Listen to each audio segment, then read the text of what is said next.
Hey there, church family. As I was preparing for my devotion, I once again was brought to the Jesus Storybook Bible.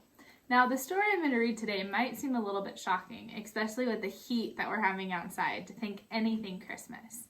But God spoke to me through this story, and now I'm going to share it with you.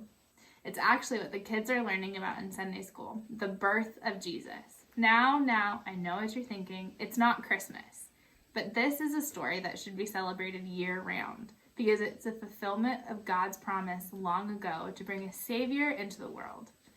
A Savior, but not what the people necessarily were expecting.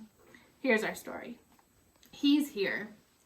Everything was ready. The moment had been waiting for years was here at last.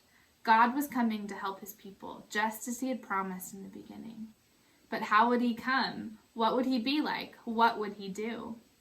Mountains would have bowed down, seas would have roared, trees would have clapped their hands, but the earth held its breath.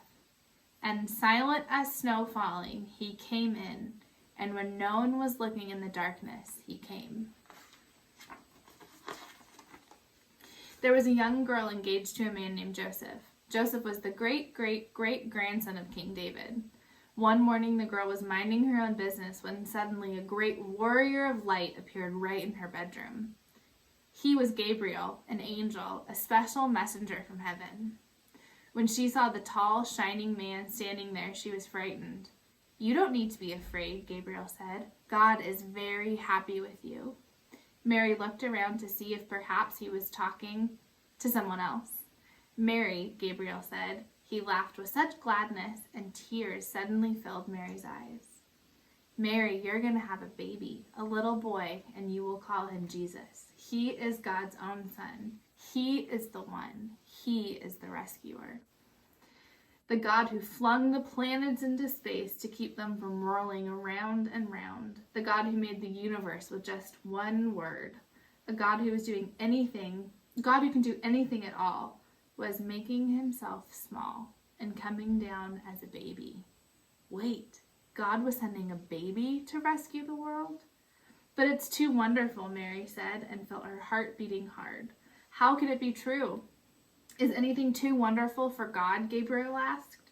So Mary trusted God more than her eyes could see, and she believed. "I am God's servant," she said. "Whatever God says, I will do." Sure enough, it was just as the angel had said. 9 months later, Mary was almost ready to have their baby. Now Mary and Joseph had to take a trip to Bethlehem, to the town of King David was from. But when they reached the little town, they found every room was full. Every bed was taken. "Go away," the innkeepers told them. "There isn't any place for you." Where would they stay? Soon Mary's baby would come. They couldn't find anywhere except an old tumble-down stable. So they stayed where the cows and the donkeys and the horses stayed. And in this stable, amongst the chickens and the donkeys and the cows, in the quiet of the night, God gave the world his wonderful gift. The baby that would change the world was born, his baby son. Mary and Joseph wrapped him up to keep his warm. They made a soft bed of straw and used the animal's feeding trough as his cradle. As they gazed in wonder at God's greatest gift, wrapped in swaddling clothes and lying in a manger. Mary and Joseph named him Jesus, Emmanuel, which means God has come to live with us, because of course he had. Now, if you were living back when Jesus was born, I'm not sure the Savior you were expecting was going to be a helpless baby lying in swaddling clothes. But back then, and just like he is now, God is working, even if in ways it's don't expect. I challenge you all to take the attitude of Mary in these trying times to say, "I am a servant of the Lord, and whatever you will ask me to do, I will." Even if that means stretching you, even if that means difficult conversations, even if that means giving up to social norms that you don't agree with.